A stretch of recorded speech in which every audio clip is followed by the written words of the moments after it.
Today we're going to walk through one of those tools that farms commonly hear about, the estate freeze. I'm Joel Bokenfohr, Farm Credit Canada Transition Specialist, and I'm honored to be joined by Senior Farm Tax Accountant Allan Sawiak, based out of Edmonton. So Allan, I guess this is one of the most common tools that does come up is the estate freeze. We hear farms hear about it all the time and ask about it. In kind of the bare nuts and bolts, can you explain to us what you see as an estate freeze? In the whole farm context, it really just comes down to, very simple terms, a buyout of sorts. It's a buyout using the future profits of the farm. So there might be a price that's pegged at, let's say, $1 million of the value of today's business. And so then the goal is to try to allow the junior partner to eventually take over and eventually own the whole operation. It sounds like it's something that could help give the next generation a bit of clarity as they move forward. Do you think you could kind of walk us through a little bit on how you see it utilized in the corporate atmosphere? We now get into the more classic estate freeze where the senior partner wants out.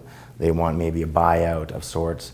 And so what ends up happening is you have that common share owned by the senior partner gets switched into a preferred share that's equal to value of the farm corporation at that time. And so the senior partner receives preferred shares. They're fixed value. They might have control associated with it. They may not. And so now the new common shareholder is the junior partner. We have now two types of shares that are issued, the preferred shares and the common shares. And that could include anything that we've got in our company, right? Whether it's land, equipment, inventory, exactly. Right? All those exactly. pieces. The pieces in the farm corporation could have those three general pieces. Now, sometimes we have the land outside the company for various reasons. But yeah, we have a farm corporation that has really the value of the entire farm. So we have a very valuable shares that have to go around.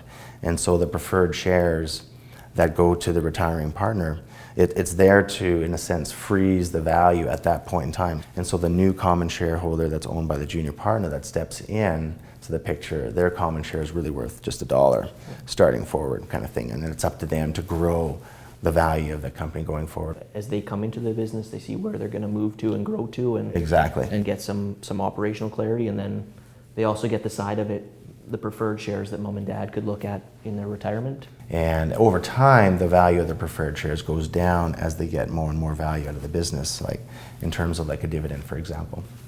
So there's a slow buyout, using the profits of the corporate farm.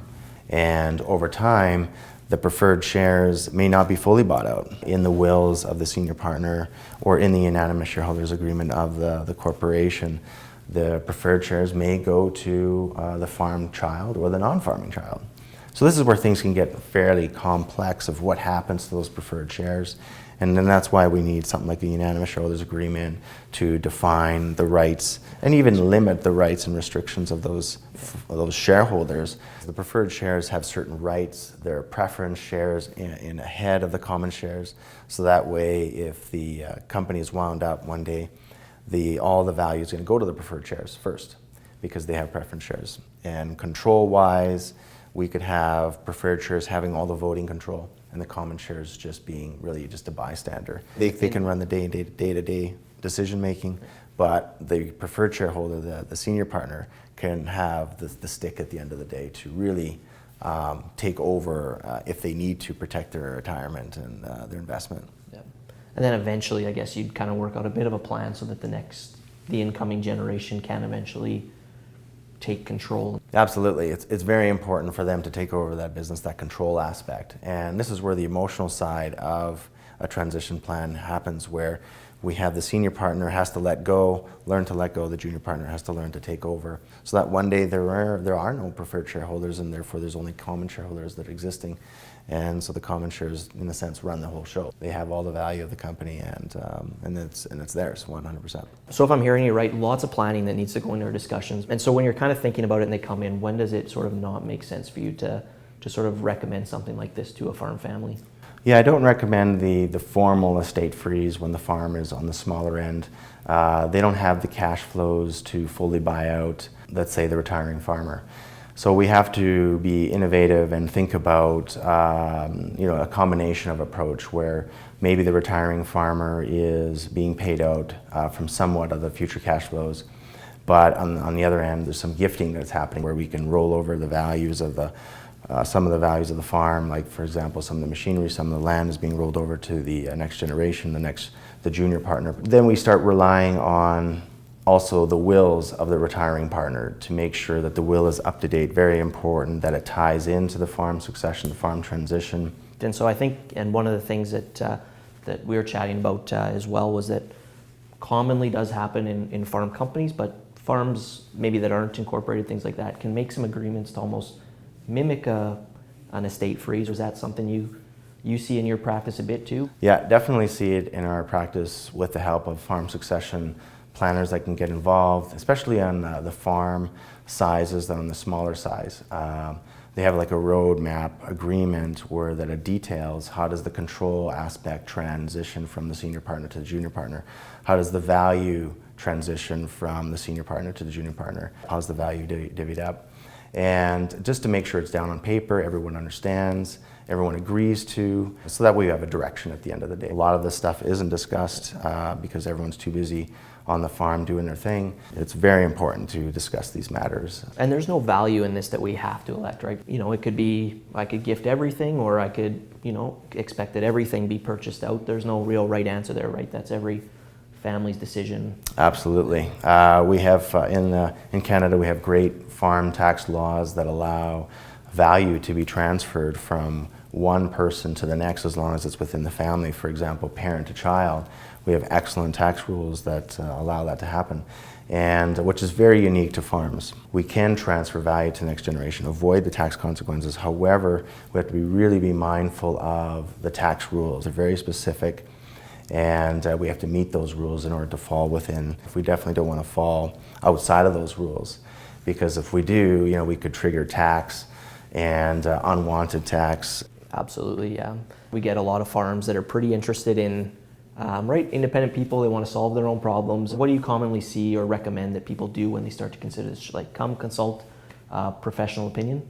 Yeah, like we welcome the farmers come to us. Here, this is kind of what we've heard, the coffee shop talk. We quickly get through that because there's a lot of issues there that they're basically being misled. Or the situation is too overly simplified for their farm. So we have to try to manage through that, get them the proper tax advice. So they should be seeing tax professionals to help get through that. And also then now just start exploring, you know, what are the options for them? What does their farm look like in 20 years, 30 years? How do they envision that? And then get into the tax discussions of how can that happen? And like you said, every farm's going through their own situation. So Exactly. you don't want to, I guess, see them calling kind of a general helpline and sort of seeing, does this make sense for us? That everybody's going to require a little bit of a unique twist to really think about their situation. And there is just a lot more options out there for the farm from a tax planning perspective. It's not just kind of one size fits all. So Allan, I think commonly someone sees this video, they come in, they say, hey, this sounds like it's going to fit for us.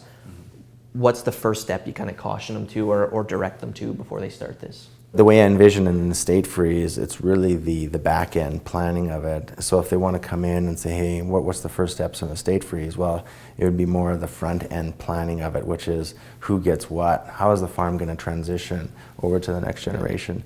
So there's a lot more of the farm succession planning that has to take place in advance of even for us to even initiate an estate freeze. So that's where I would say, well, actually the first step is not with me. The first step is maybe with your farm succession planner. And really making sure that the family can achieve what they want. Because the worst case scenario is where we do all the planning and yet we build the box, but the box doesn't fit with what they want. And then so now we have to redo everything. So it's very inefficient to make it that way. So Allan, thanks so much for joining us. Really appreciate you walking us through a bit of the ins and outs of the estate freeze. Thank you for having me. One of those common tools that we do see farms start to think about, but as Allan mentioned, really having that plan up front so you can give some clarity to the next generation, really have some good discussion on how you'd like to see things break out for the entire family or incoming generation, and working through all those different aspects. It's not necessarily a one-size-fits-all, so you can actually build that plan, and then please consult an experienced tax practitioner to walk you through not just this, but all the options that might be available to you.